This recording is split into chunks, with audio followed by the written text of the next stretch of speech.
é isso, pessoal, estamos de volta aí, acabamos ali no bloco anterior aí, falando sobre o ajuste do CINEF 7, sobre a nota fiscal eletrônica, e vocês lembram lá que quando a gente, agora nós vamos começar uma nova parte aí do nosso módulo, quando a gente conversou sobre a questão da nota fiscal digital, eu falei para vocês que isso tudo era parte de um grande sistema aí, o Sistema Público de Escrituração Digital, o SPED, que a gente acaba falando, estudando um pouco, mas o SPED, na realidade, eu já falei isso para vocês, já trouxe isso, ele é formado aí de várias coisas, né? O SPED, o Sistema Público de Escrituração Digital, é formado de diversas coisas e ele é a terceira onda, né? A gente trabalhava na escrituração do ICMS no meio físico, em papel.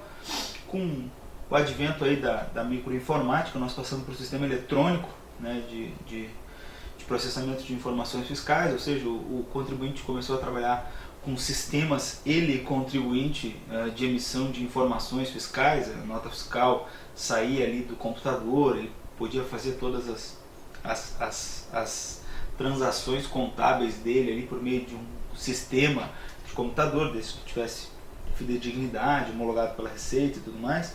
E agora nós estamos na terceira etapa disso, que é um sistema público baseado em protocolos de internet, onde se faz tudo isso por meio digital. O contribuinte transmite isso tudo para as receitas estaduais e o controle é todo feito por meio de sistema. Então, isso é aí nota fiscal eletrônica e escrituração fiscal digital, que é o que nós vamos estudar agora nesse módulo, são decorrências disso. Nós estamos aqui na terceira onda. E é bem interessante isso, porque, regra geral, quando a gente começa a estudar, a gente sempre tem aquela concepção do fiscal que vai lá fiscalizar nota fiscalzinha no talonário. Isso é muito difícil, já não acontece mais. Isso é tudo feito pela internet, são todos sistemas aí que fazem, que ajudam a fiscalização em termos de fiscalização de ICMS. Esses dados aí estão todos já disponíveis em face do SPED e em face expressamente também da escrituração fiscal digital, que é o que nós vamos estudar agora, o ajuste CINEF número 2 de 2009, que trata dessa ideia aí da escrituração fiscal digital. Beleza, gente? Tranquilo? Olha aí o capítulo 1. Vamos voltar aí a nossa sistemática aqui. Vocês me perdoem agora nos próximos módulos aí, vocês, quem fez aquilo que eu sugeri de estudar o módulo 6, 5 e por último o 4, sabe que nos outros as coisas ficam um pouco mais tranquilas, mais cheias de desenhos, de ilustração, são aulas mais palatáveis. Mas aqui, cara, não tem muito o que fazer, é uma questão de obrigação acessória mesmo, e eu acho que a gente tem que saber, a gente tem que conhecer esses normativos aqui, que eles podem vir a ser cobrados, mas eles não são muito cobrados, tá? Regra geral, obrigação acessória não é muito cobrado, tá? Tem que saber, mas não é muito cobrado. Instituição, então, da escrituração fiscal digital, lá na cláusula primeira do ajuste, diz o seguinte: fica instituída a escrituração fiscal digital, EFD, para uso pelos contribuintes do quê? Do ICMS e do IPI. Então, fica instituída para uso dos contribuintes do ICMS e do IPI. Não nos importa o IPI aqui nesse caso, nos importa o ICMS. Parágrafo 1º diz o seguinte, ó: a escrituração fiscal digital compõe-se da totalidade das informações em meio digital necessárias à apuração dos impostos referentes às operações e prestações praticadas pelo contribuinte. Então, todas as informações que são referentes a operações no âmbito da incidência do ICMS são inseridas aí na escrituração fiscal digital, bem como outras de interesse das administrações tributárias. Então, eu posso ter todas aquelas informações necessárias à apuração do ICMS, como também posso instituir outras obrigatoriedades, e é tudo muito relacionado aí com a ideia das obrigações acessórias, que são prestações de fazer aí do indivíduo, não prestação de dar, né? A obrigação tributária se divide em obrigação tributária principal, que é uma obrigação de dar, pagar efetivamente, e uma obrigação tributária acessória, que é uma obrigação de fazer ou não fazer. Então aqui está dentro da ideia da obrigação tributária acessória, né? Parágrafo 2º é o seguinte: para garantir a autenticidade, a integridade e a validade jurídica da escrituração fiscal, as informações a que se refere o parágrafo 1º serão prestadas em arquivo digital. Tranquilo, não tem problema. Com assinatura digital do contribuinte ou seu representante legal. E aí a assinatura digital ela tem que ser certificada. Certificada por meio de entidade credenciada pela infraestrutura de chaves públicas brasileiras. O cara tem aquela chave de assinatura digital, aquele pendrivezinho, né, regra geral, aquele cartãozinho que ele insere no computador, e as informações elas ficam assinadas digitalmente, e aí com isso se garante aí efetivamente a autenticidade, vou grifar isso que é importante, se garante, olha aqui, a autenticidade, ou seja, eu sei quem foi que mandou, é autêntico. A integridade, ou seja, essas informações não foram alteradas. E a validade jurídica, ou seja, foi efetivamente emitida por aquele contribuinte. Então nós garantimos aí com a assinatura certificada digitalmente do contribuinte, com a assinatura digital do contribuinte certificada digitalmente, nós garantimos a autenticidade, a integridade e a validade jurídica dessas informações que são transmitidas, que são inseridas lá no âmbito da administração tributária da unidade da federação respectiva. Tranquilo? Beleza? Então tá. Olha só. Para efetuar, volta a canetinha amarela. Para efetuar a inscrição fiscal digital, o contribuinte tem que utilizar a escrituração do quê? Tem que fazer o que nessa escrituração fiscal digital? O livro registro de entradas, o livro registro de saídas, todas essas ideias, todos esses livros, todas essas obrigações que eram mantidas pelo contribuinte em meio físico, em papel, elas ingressam lá na escrituração fiscal digital. Então, para fazer isso aqui, quando ele faz a escrituração, quando ele entra no módulo de escrituração fiscal digital, ele tem que escriturar de forma digital todos os seus livros lá. O livro registro de entrada, o livro registro de saída, o livro registro de inventário, o livro registro de apuração do CMS, o documento de controle de crédito do ativo permanente e o livro registro de controle da produção de estoque. Então, ele tem que pegar toda aquelas obrigações acessórias que ele possuía em meio físico, recebia a notinha fiscal, papel, escriturava no livro de registro de entradas, emitia a notinha fiscal, papel, escriturava no livro de registro de saídas em papel, algum dia. Isso acabou, não tem mais, vem a nota fiscal eletrônica lá, já entra, um livro de registro de entradas é tudo eletrônico e é tudo levado para a rede lá, feito via escrituração fiscal digital. Tranquilo, gente? Todos esses livros aí ele tem que efetivamente escriturar de forma digital. Olha lá o que diz a cláusula 2ª. Fica vedada ao contribuinte obrigado à escrituração fiscal digital a escrituração dos livros e do documento mencionado no parágrafo 3º da cláusula 1ª aqui, em discordância com o disposto neste ajuste, ou seja, ele tem que escriturar digitalmente, não pode ter, eu vou escriturar aqui só o livro registro de entrada digital, não, o resto eu vou fazer manual. Não pode, está expresso na cláusula 2ª, é vedado ao contribuinte que está obrigado à escrituração fiscal digital, a escrituração de livro e documentos, aqueles ali, todos mencionados no parágrafo 3º, em discordância com o que está expresso no ajuste. Então, no momento em que ele entra na escrituração fiscal digital, ele tem que fazer, regra geral, tudo de forma digital. Tranquilo? Aí, beleza. Vamos lá. Quando que ele vai ter que fazer isso? A escrituração fiscal digital será obrigatória a partir de 1º de janeiro de 2009.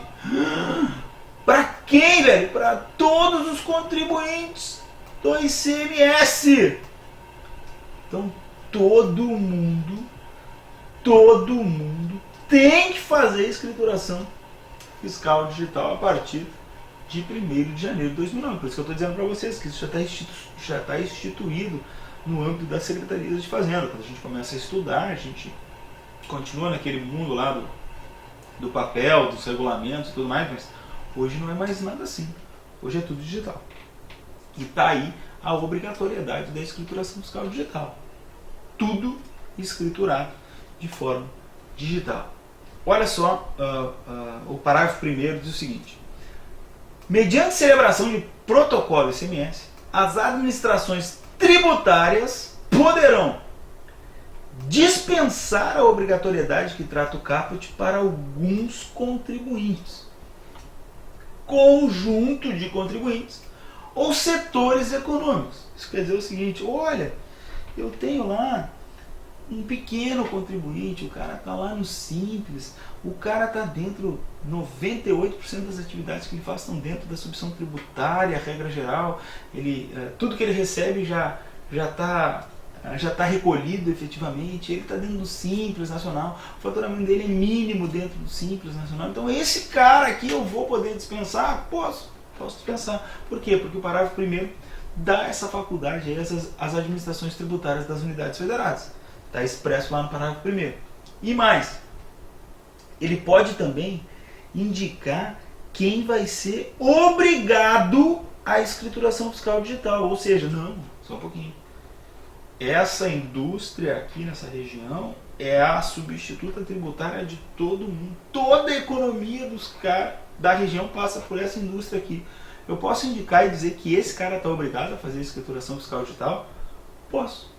E aí o que eu faço? Torno a utilização facultativa aos demais. É o caso do inciso 2 aí do parágrafo 1º dessa cláusula 3ª do ajuste que trata sobre isso. Entenderam o que é que está dizendo aqui? Mas eu vou fazer o seguinte, eu vou obrigar 3 indústrias lá, ou 3 grandes empresas de determinada região, onde essas empresas concentram aí 90% da atividade econômica do ICMS daquela região, e vou obrigar esses daqui a fazer a escrituração fiscal digital. Os outros, os pequenos, o produtor rural, aquele cara lá não precisa fazer a escrituração digital. Não precisa. Só que esse cara aqui precisa. Então é essa ideia que está expressa no parágrafo 1º da cláusula 3ª. Conseguiram entender isso com calma? Beleza? Então tá bom. Parágrafo 2º é o seguinte, ó. O contribuinte que não esteja obrigado à escrituração fiscal digital poderá optar por utilizá-la. Opa, isso quer dizer assim, eu sou contribuinte, eu sou um pequeno contribuinte, eu não tenho obrigação. O Estado diz que eu não tenho obrigação de utilizar a escrituração fiscal digital. Mas eu estou afim de fazer. Para mim fica melhor, eu fico mais tranquilo, o meu contador disse que é melhor para ele também, então eu quero fazer. Posso. Eu vou lá e faço a opção por utilizar. Só que olha só o que vem após.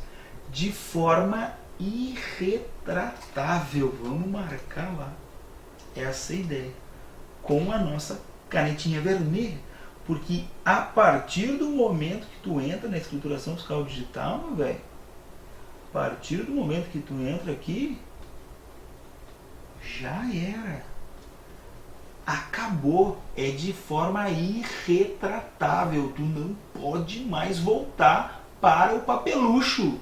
Tem que escriturar digital. Mas como é que eu faço isso, professor? Faz um requerimento lá, diz, olha, eu acho muito mais legal, é muito mais bonito, muito mais fácil para mim. Faz um requerimento dirigido às administrações tributárias.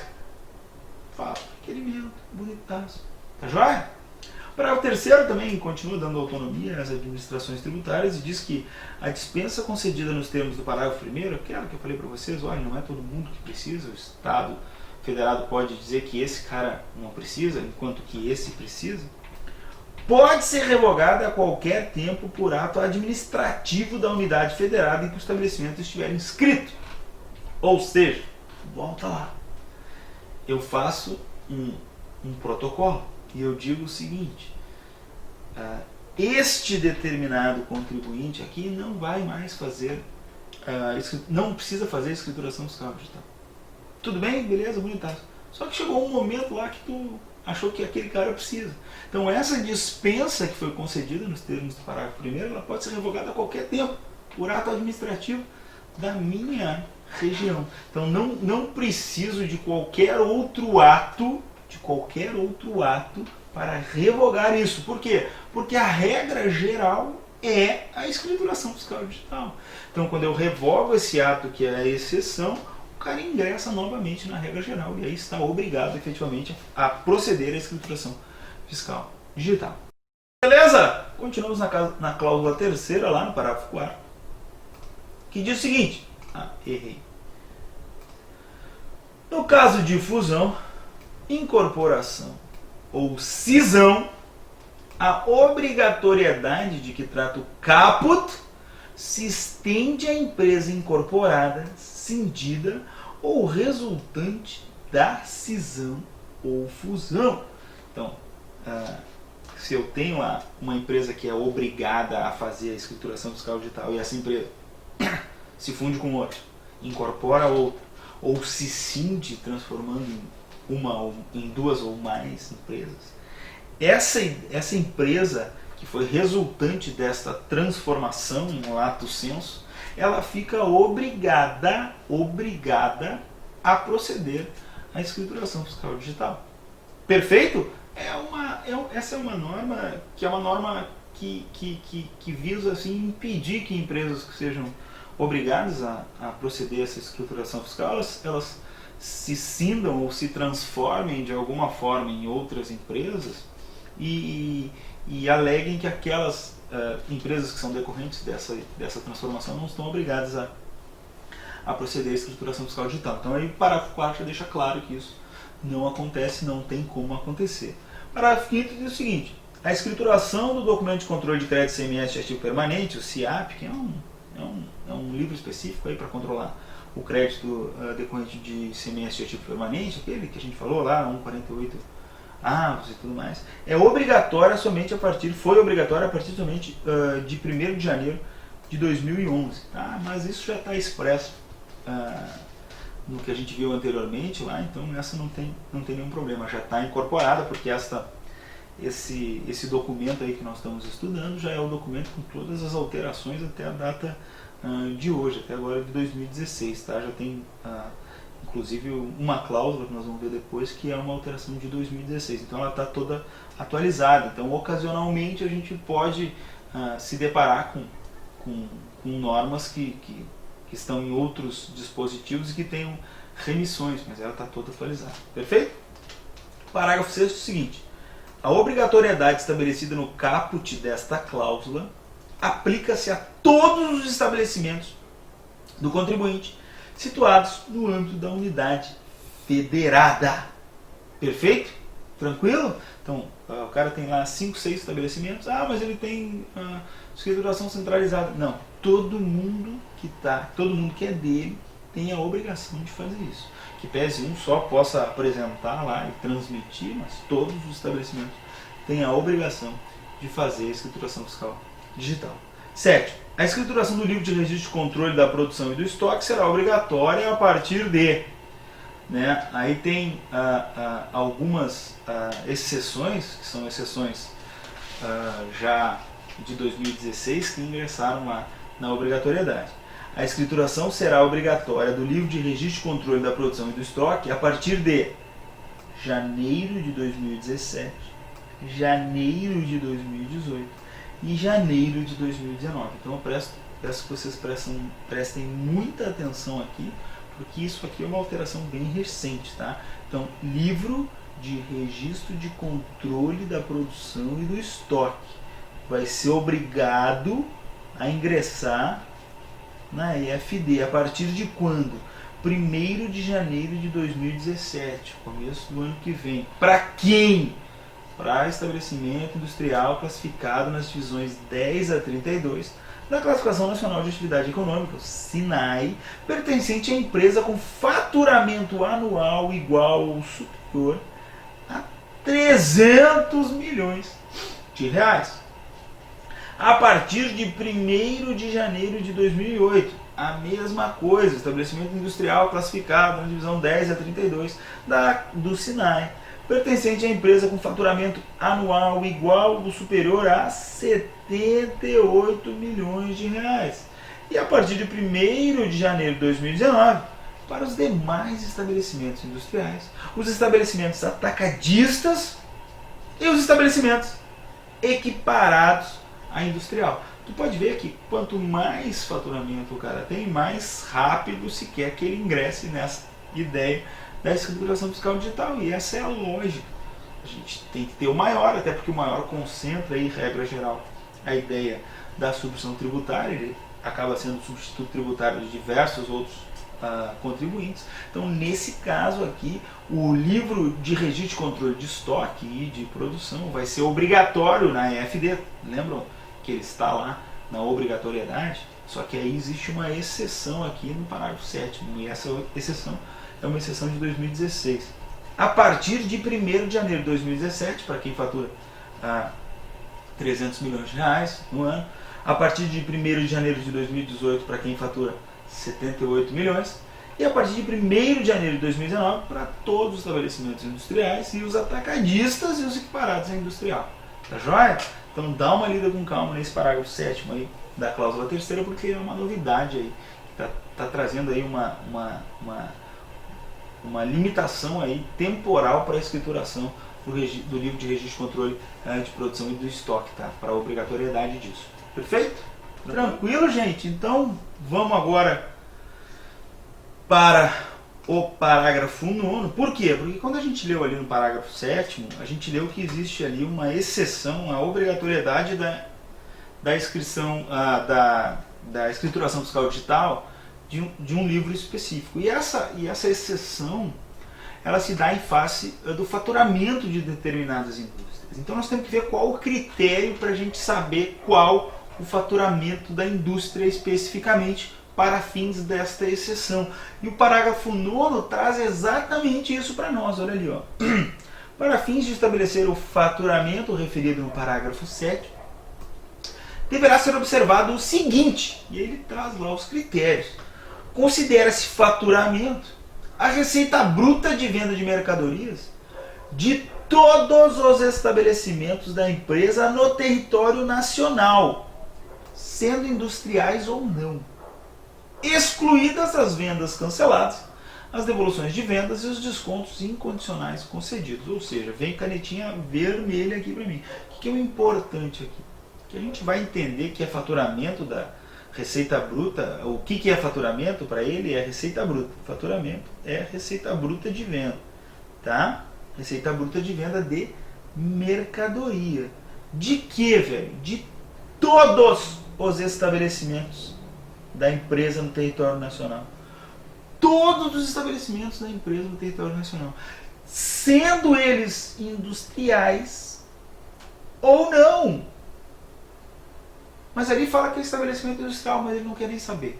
Se tu tiver outros, se tu for dono de outros estabelecimentos de um atacado, tu vai ter que considerar isso no faturamento para fins daquela exceção do parágrafo 7º. E as exclusões são as exclusões normais aí, né? Venda cancelada, devolução de venda e desconto incondicional concedido, tá? O inciso 2 diz o seguinte: o exercício de referência do faturamento deverá ser o segundo exercício anterior ao início de vigência da obrigação. Então a gente volta 2 anos para trás do exercício de vigência da obrigação e olha lá para ver qual é o faturamento, para ver se aquela empresa vai estar enquadrada ou não, para não dar tempo aí das empresas se organizarem para não ter aquele determinado faturamento. Então tu olha para o exercício anterior, segundo exercício anterior ao início da vigência desta obrigação. Perfeito? Cláusula 9? Cláusula 9. O parágrafo 9? Vamos entrar agora na cláusula 4ª. Como é que nós estamos de tempo? Aqui dá tempo da gente dar uma lida na cláusula quarta com calma. O arquivo digital da EFD será gerado pelo contribuinte de acordo com as especificações de layout definido em ato COTEP e conterá a totalidade das informações econômicas, fiscais e contábeis correspondentes ao período compreendido. E aqui a importância, entre o primeiro e o último dia do mês. Volta lá, o que é importante é isso aqui. Qual que é o período? O primeiro e o último, ou seja, dentro de um mês. Um mês. O arquivo digital é referente ao mês. Beleza? O que é, e não obstante isso tudo, a ideia que o legislador queria demonstrar com totalidade das informações. O que é isso? O que é isso? 1. Informação relativa à entrada e saída de mercadorias, bens, como aos serviços prestados e tomados, incluindo a descrição dos itens de mercadoria, produtos e serviços. Essa é a primeira coisa que ele entende como totalidade de informação. As relativas à quantidade, descrição e valores de mercadorias, matérias-primas, produtos intermediários, materiais de embalagem, produtos manufaturados e produtos em fabricação, em posse ou pertencentes ao estabelecimento do contribuinte declarante ou fora do estabelecimento e em poder de terceiros. 3. Qualquer informação que repercuta no inventário físico e contábil, na apuração, no pagamento ou na cobrança de tributos de competência dos entes conveniados ou outras de interesse da administração tributária. Então, cara, o que é a informação? É tudo! Tudo tu tem dentro da ideia, da totalidade de informações. E o importante é que esse ajuste ele deixa claro aí que existem milhões de hipóteses em que a administração tributária pode exigir a informação escriturada de forma digital. Perfeito? Olha só, parágrafo 2º, para a gente terminar o nosso bloco. Qualquer situação de exceção na tributação do ICMS, tais como isenção, imunidade, não incidência, diferimento ou suspensão do recolhimento, também deverá ser informada no arquivo digital, indicando-se o respectivo dispositivo legal no parágrafo 2º. E o mais importante é o parágrafo 3º. As informações deverão ser prestadas sobre o enfoque do declarante. O que isso quer dizer, velho? Olha, a administração tributária diz assim, olha, faz tudo, me informa tudo, mas quem está me informando aqui é tu com teu enfoque, porque isso é diferente do enfoque da administração tributária. Por quê? Porque pode ter divergência. A administração tributária pode dizer assim, não, olha aqui, ó, tu me informou, mas tu me informou errado. Então o parágrafo 3º deixa esta margem aqui do enfoque do declarante para a administração depois avaliar e dizer assim, não, só um pouquinho. Esse cara está dizendo que isso aqui é uma hipótese de isenção, que ele tem a obrigação de informar a hipótese de isenção na estruturação fiscal dele, e a gente está dizendo, não tem isenção aqui. Entenderam isso? Essa é a ideia do parágrafo 2º do parágrafo 3º. Daqui a pouquinho a gente volta no próximo bloco.